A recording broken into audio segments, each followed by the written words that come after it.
The grand hall of the Galactic Council sparkled with the light of 1,000 stars, its crystal dome offering a perfect view of the swirling galaxies above.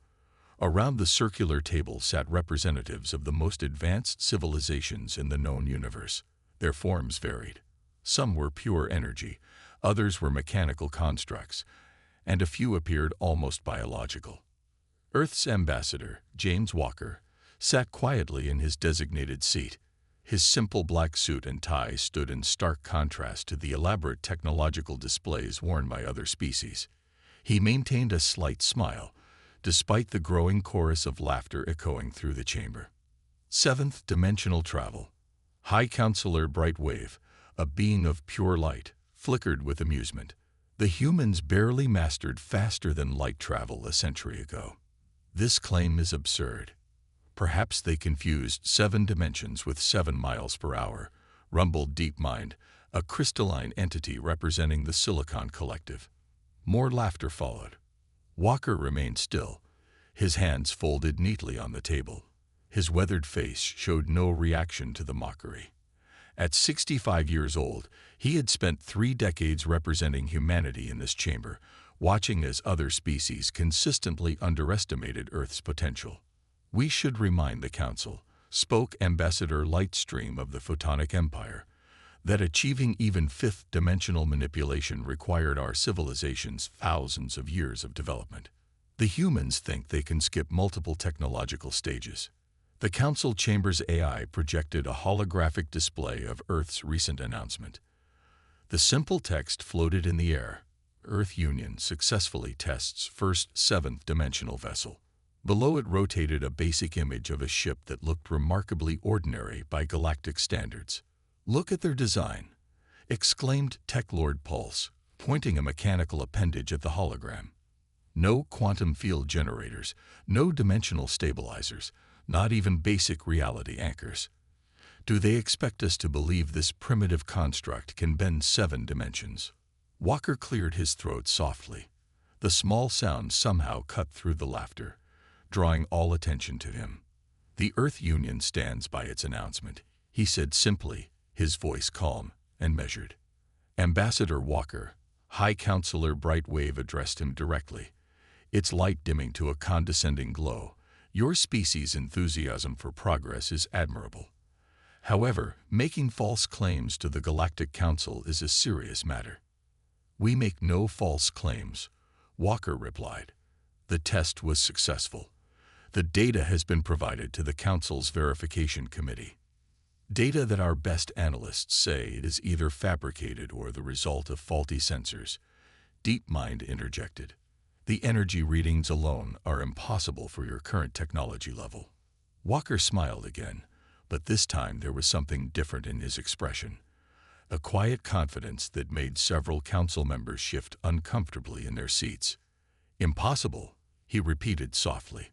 "That's what this council said when we developed our first faster-than-light drive. It was impossible when we created our artificial gravity systems, impossible when we cured aging. Yet here we are." "This is different," Lightstream protested. "The dimensional barriers will be broken," Walker finished, "just like every other barrier humanity has faced." The chamber fell silent for a moment. Some council members exchanged worried glances. They had seen this quiet determination from humans before, and it usually preceded something that shook their understanding of what was possible. High Counselor Brightwave's glow intensified. "Very well, Ambassador Walker.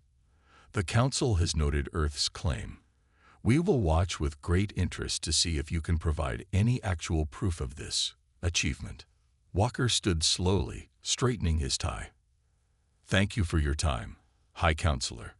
Earth looks forward to demonstrating our capabilities in the near future." He turned and walked toward the chamber's exit, his footsteps echoing in the sudden silence. As the doors closed behind him, the laughter resumed, but it was noticeably more forced. A few council members remembered other times they had laughed at human claims, only to be proven embarrassingly wrong. In the corridor outside, Walker pulled out his communicator. "They reacted exactly as expected," he said quietly. "Inform Command that Phase 1 is complete. They're not ready for what's coming. The communicator blinked once in acknowledgement, and Walker headed toward his ship, leaving the sound of nervous laughter behind him. Chief Engineer Robert Miller stood before the massive viewing window of Earth's secret underground facility, deep beneath the Rocky Mountains, his eyes fixed on the gleaming hull of the Infinite Tangent, humanity's first seventh-dimensional vessel. The ship appeared deceptively simple, a sleek, silver-white craft about the size of an old Earth naval destroyer. "Status report," he called out, his voice carrying across the bustling control room, where dozens of engineers monitored countless displays and readouts. "Dimensional core is stable at 99.9%, reported Anna Thompson from her station. Her fingers danced across holographic controls as she fine-tuned the revolutionary power system. "All 7-dimensional anchors are synchronized and ready for the final test." Miller nodded, running a hand through his gray hair. 20 years of his life had gone into this project, working with theories that other species had dismissed as impossible. The key breakthrough had come from such a simple observation. While other races tried to force their way through dimensional barriers, humanity had found a way to persuade reality itself to cooperate. "Power flow to the dimensional manipulators?" he asked, walking between the stations. "Steady and clean," answered Mark Davis, the power systems specialist. "The quantum probability field is maintaining perfect cohesion." "Sir, I still can't believe we managed to stabilize the 7th axis. The math alone should have been impossible." Miller finished with a slight smile. "That's because everyone else tried to solve the equations in normal space. We solved them in dream space while they were still possible." The control room crew shared knowing looks. The dream space breakthrough had been Miller's greatest contribution. The realization that certain mathematical problems could only be solved in altered states of consciousness, where human minds could perceive higher dimensional relationships. A soft chime echoed through the facility. "Admiral Wilson has arrived for the final inspection," announced the facility's eye. Miller straightened his lab coat as the blast doors slid open. Admiral Lisa Wilson strode in, her uniform immaculate, her presence commanding immediate attention. She had been one of the project's earliest supporters, fighting for funding when most of the military thought it was a waste of resources. "Show me what you've got, Robert," she said, moving to stand beside him at the viewing window. Miller gestured to the main display. "The Infinite Tangent isn't just a ship, Admiral. It's a key that unlocks the fundamental structure of reality." He brought up a complex hologram showing 7 intersecting geometric patterns. "Other species try to breach dimensional barriers by brute force. We've created a vessel that exists in harmony with dimensional laws." "In simple terms, Chief Engineer," Wilson prompted. "Simply put, when other races travel through dimensions, they're like a bull in a china shop. We're more like water flowing through cracks. The ship doesn't fight against reality. It becomes part of the dimensional flow." The Admiral nodded slowly. "And the weapons systems?" "We don't need conventional weapons," Miller explained, bringing up another display. "The ship's dimensional control is the weapon. We can literally fold space around enemy vessels, trap them between dimensions, or accelerate time in a localized field until their ships age thousands of years in seconds. And they can't detect it. That's the beauty of it," Miller said, his eyes shining with pride. "Their sensors are all based on traditional physics. They can't detect what they don't understand. To them, the ship will seem to appear and disappear at will, moving in ways that defy their laws of physics." Wilson walked closer to the window, studying the vessel. "When can we demonstrate?" "The ship is ready now," Miller replied. "We've run every possible test in simulation. The only thing left is a real-world trial." "Good," Wilson said firmly, "because we've received reports that the Centauri Alliance is mobilizing. They've been pushing at our borders for months, and now they're gathering a fleet. They think we're an easy target." Miller's expression hardened. "They have no idea what they're about to face." "Prepare the ship for combat deployment," Wilson ordered. "I want a crew ready within 48 hours." As the Admiral left, Miller turned back to his team. You heard her. Let's show the galaxy what happens when they underestimate humanity. The control room burst into activity, and the infinite tangent's hull began to pulse with a soft, otherworldly light. Above it, reality itself seemed to ripple, as if recognizing that something new had arrived, something that would change everything. Captain Mary Stone stood on the bridge of the infinite tangent, her hands clasped behind her back, as she watched her crew perform their final pre-launch checks.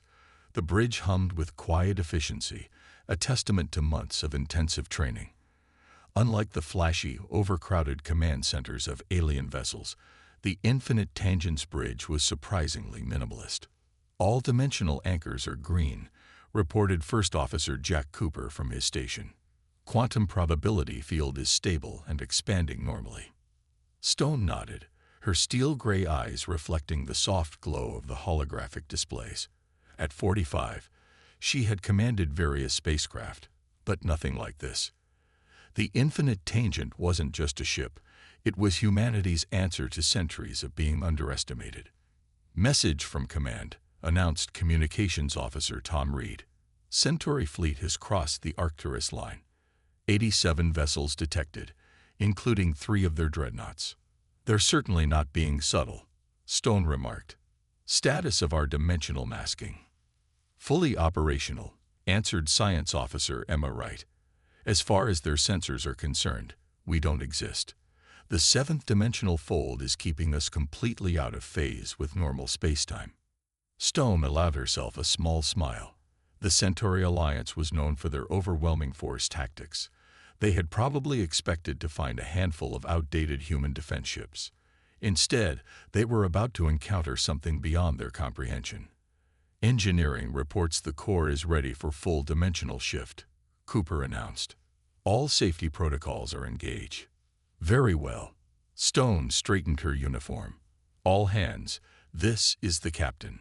What we do here today will change the course of human history.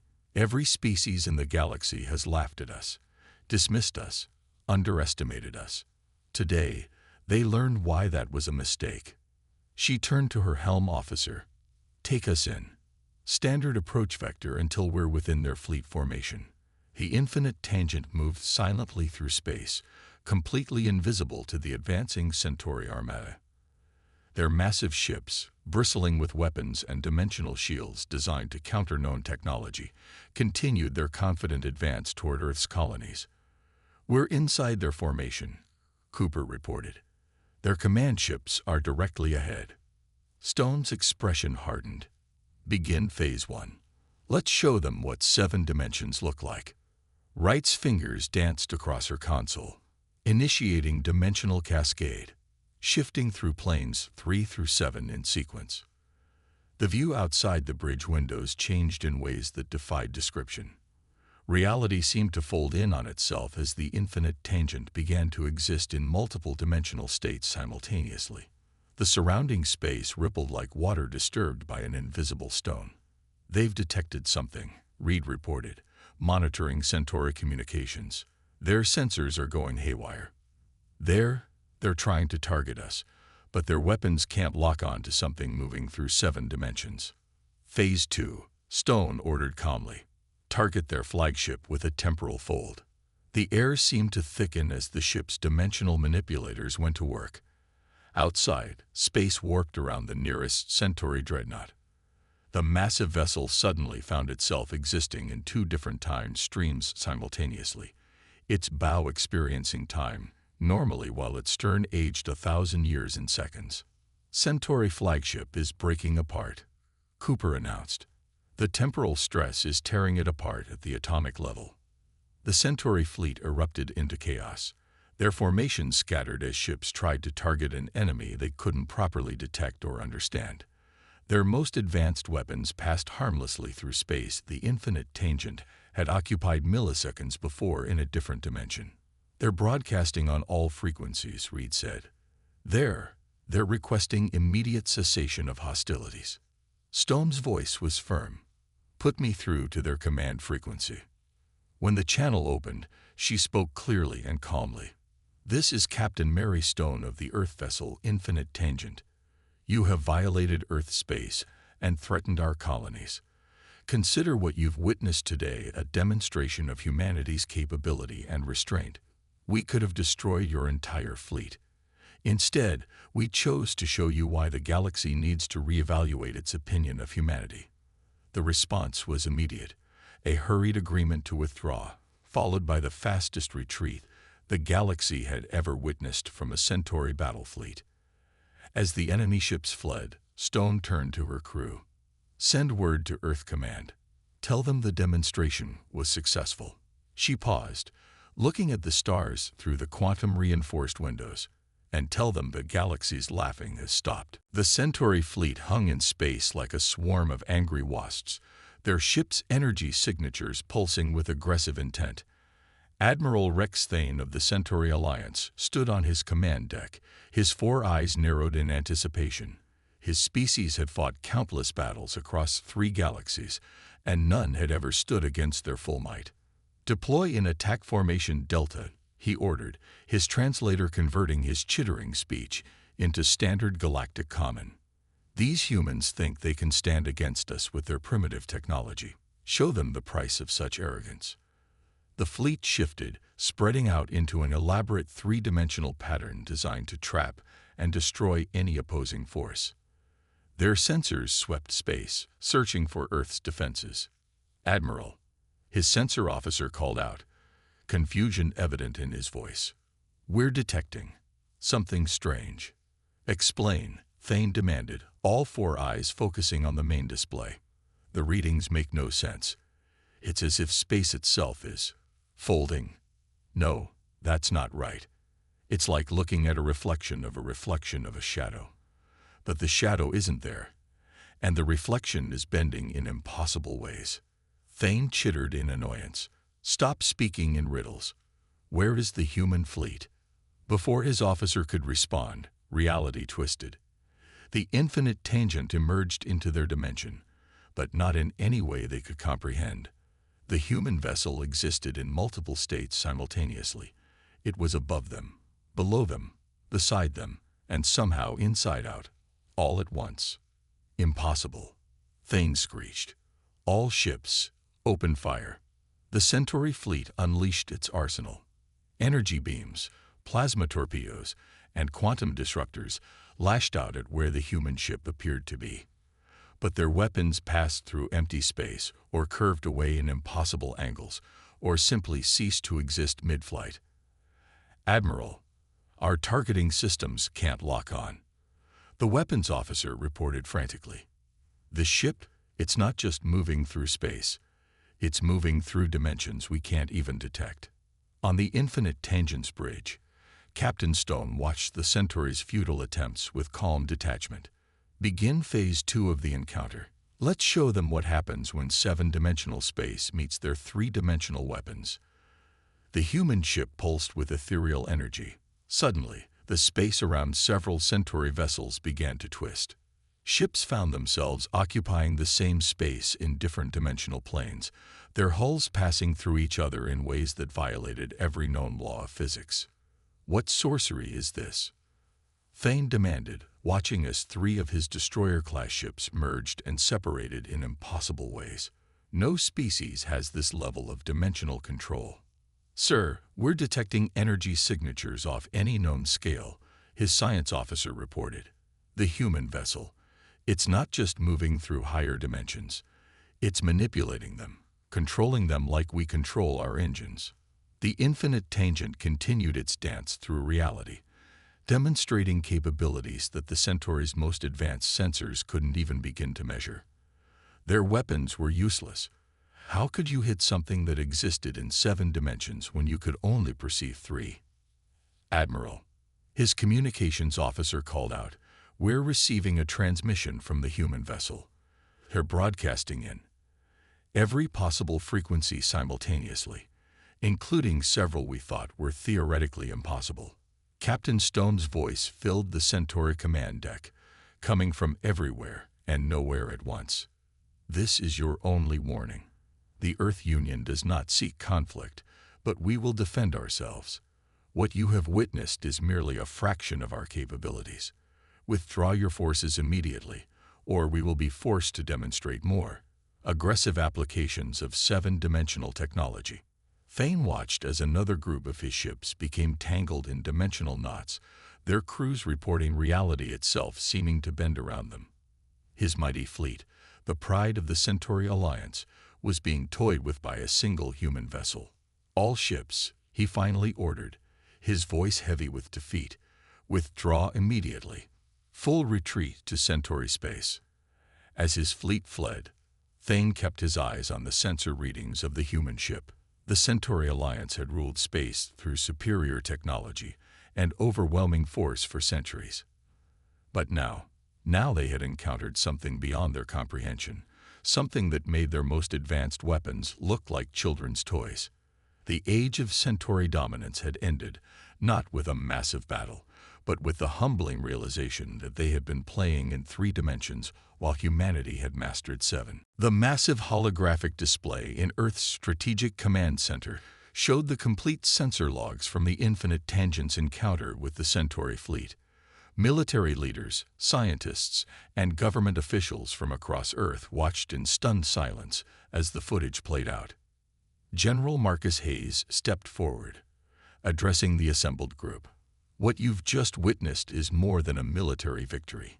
It's the revelation of humanity's true potential to the galaxy. He gestured to the image of the infinite tangent phasing through multiple dimensions. For centuries, we were considered the underdogs, the primitive species barely worth noticing. That perception ends today. The room's AI projected new data streams showing reactions from across the galaxy. Alien news networks were broadcasting garbled footage of the encounter, while scientific communities were in chaos trying to explain what they'd observed. The Centauri Alliance has already withdrawn all forces from human space, reported Intelligence Director Patricia White. More significantly, we're receiving diplomatic requests from 17 different species, including several that previously refused to acknowledge us as equals. In a secure chamber deep within the facility, the Infinite Tangent's crew was debriefing. Captain Stone stood before a panel of Earth's top scientists, explaining what they'd experienced. The 7th dimension didn't just give us tactical superiority, she explained, her voice firm. It fundamentally changed the rules of engagement. The Centauri couldn't fight us because they couldn't even comprehend where we were or what we were doing. Dr. Alan Morgan, the theoretical physicist who had first proposed the possibility of 7-dimensional travel, stepped forward. Captain, could you describe what it felt like to operate in 7 dimensions? Stone paused, choosing her words carefully. Imagine you're playing chess, but you can move your pieces through time as well as space. Now imagine you can also move them through parallel realities, probability streams, and quantum states, all simultaneously. That's just a fraction of what the ship can do. The room fell silent as the implications sank in. Meanwhile, in orbit above Earth, the Infinite Tangent underwent detailed scanning. Engineering teams studied its systems, preparing to replicate its revolutionary technology. Chief Engineer Miller supervised the analysis from the ship's engine room. The dimensional core isn't just stable, he reported to Earth Command. It's actually becoming more efficient with use. The ship is learning, adapting to 7-dimensional space in ways we never predicted. Across the galaxy, the news spread like wildfire. The Galactic Council called an emergency session, their previous mockery of human claims replaced by urgent concern. Species that had dismissed humanity as primitive now scrambled to establish diplomatic relations. In the Centauri home system, Admiral Thane presented his report to the Centauri High Command. The recording showed his mighty fleet helpless against a single human vessel. They could have destroyed us all, he concluded. Instead, they chose to demonstrate their power and show mercy. We must reevaluate everything we thought we knew about humans. Back on Earth, General Hayes received a priority message.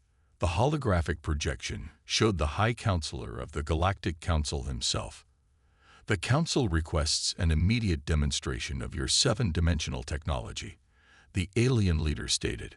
We are prepared to offer significant concessions in exchange for sharing this knowledge.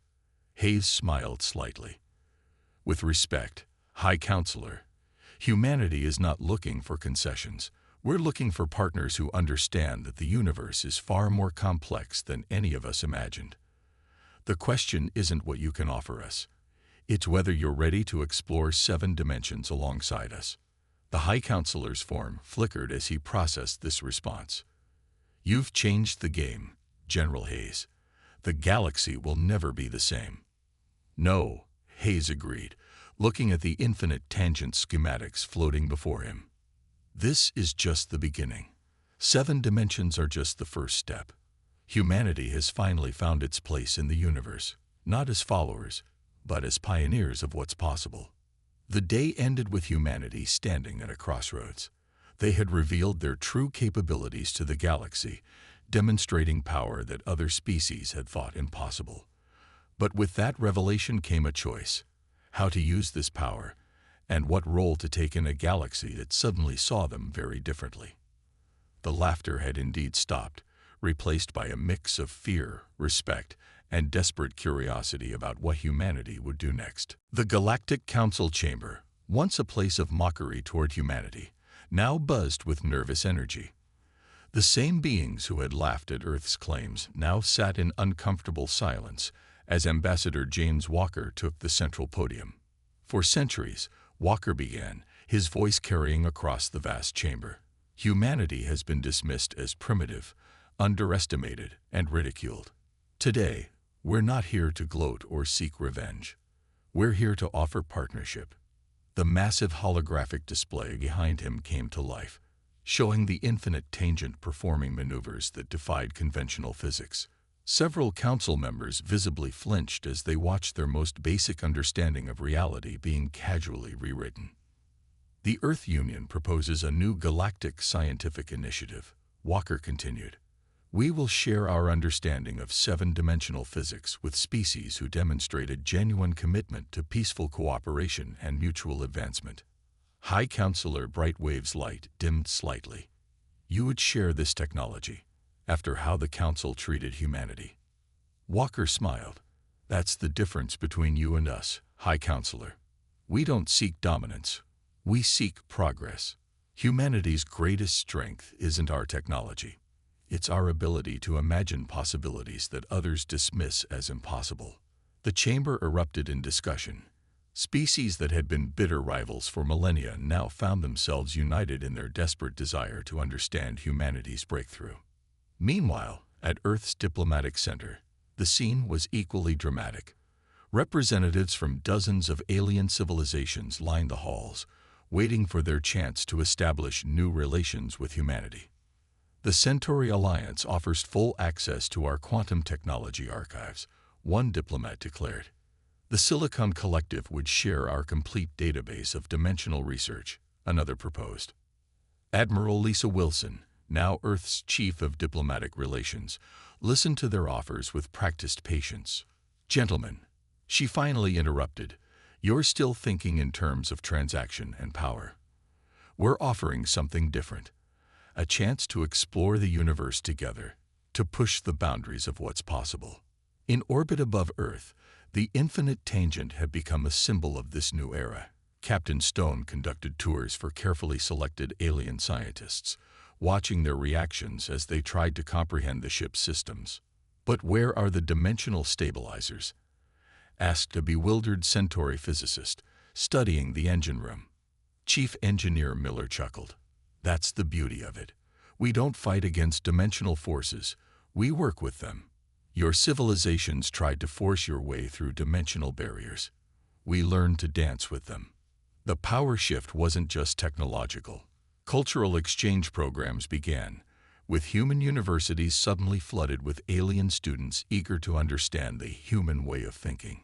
Earth's art, literature, and philosophy became subjects of intense study as other species tried to grasp how humans had made such a leap. In the council chamber, the final vote was unanimous. Humanity was granted a permanent seat on the High Council, with Walker as their first High Representative. Let the record show, Brightwave announced, that the era of dismissing species as primitive is over. Humanity has taught us that innovation can come from unexpected places. Walker signed the new accords with a simple Earth pen, a deliberate choice that made several council members shift uncomfortably as they remembered their previous mockery of human primitive technology. "The future belongs to those who can imagine it," Walker declared. "Humanity extends its hand in friendship to all species ready to imagine that future with us." As the ceremony concluded, a message from Earth Command appeared on Walker's secure communicator. "Phase 6 complete. Prepare for final stage." He smiled slightly, knowing that humanity's revelation of seven-dimensional technology was just the beginning. In laboratories across Earth, scientists were already pushing beyond, exploring realms that even their new allies couldn't imagine. The galaxy had stopped laughing, yes, but more importantly, it had started listening.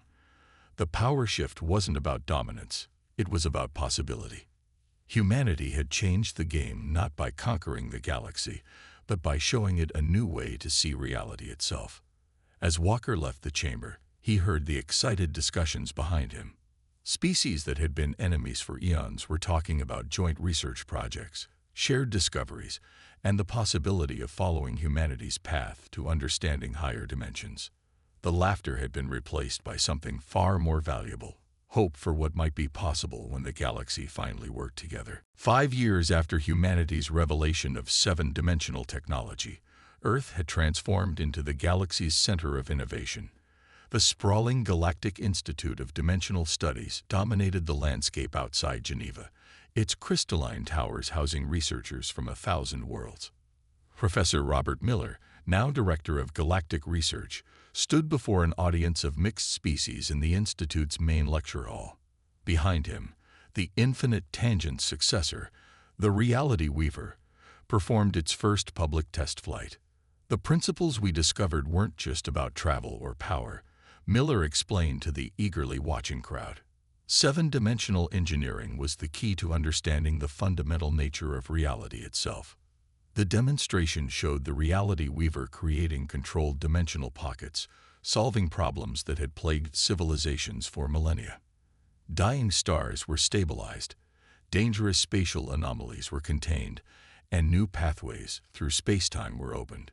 In orbit, Captain Mary Stone, now Fleet Admiral, oversaw the graduation of the first mixed-species crew trained in seven-dimensional operations. Her fleet included ships from 20 different civilizations, all built using a combination of human insight and alien technology. "Remember," she addressed the graduates, "power isn't about what you can destroy. It's about what you can create, what you can solve, what you can imagine." The Centauri Alliance, once humanity's greatest threat, had become one of their closest allies. Their unique understanding of quantum mechanics, combined with human dimensional theory, led to breakthroughs that neither species could have achieved alone. Ambassador Walker, addressing the Galactic Council, presented the latest achievements. "The Reality Weaver's success proves what we've always believed, that cooperation brings greater rewards than competition. Together, we've accomplished more in 5 years than any species managed in 1,000 years of solitary development." But humanity's greatest impact wasn't in their technology. It was in how they changed the galaxy's perspective. Species that once measured advancement by their weapons now competed to make the next great scientific discovery. The ancient practice of mocking lesser species faded as everyone remembered how wrong they'd been about humans. In the Institute's experimental wing, a young human scientist worked alongside a Centauri physicist and a Silicon Collective analyst. Their project explored the eighth dimension, something that even humanity hadn't fully grasped yet. "It's amazing," the Centauri scientist remarked, "how your species thinks about problems. You don't just ask if something is possible, you ask why it should be impossible." The human smiled. "That's because we spent centuries being told what we couldn't do. We learned to question every limitation, every impossible barrier." The Silicon Collective analyst added its own observation. "Your species' greatest invention wasn't seven-dimensional travel. It was teaching the galaxy to dream again." Deep in space, the Reality Weaver continued its mission, not just exploring space, but reshaping it. The ship created stable corridors through seven-dimensional space, allowing safer, faster travel between galaxies. Worlds that had been isolated for millennia were now connected, leading to an unprecedented exchange of knowledge and culture. Admiral Stone, watching from her command deck, reflected on how far they'd come. The same species that had once laughed at humanity now sent their best and brightest to Earth to learn. Not just about technology, but about human creativity, determination, and imagination. Signal from Earth Command, her communications officer reported. The 9th Dimensional Research Project has been approved.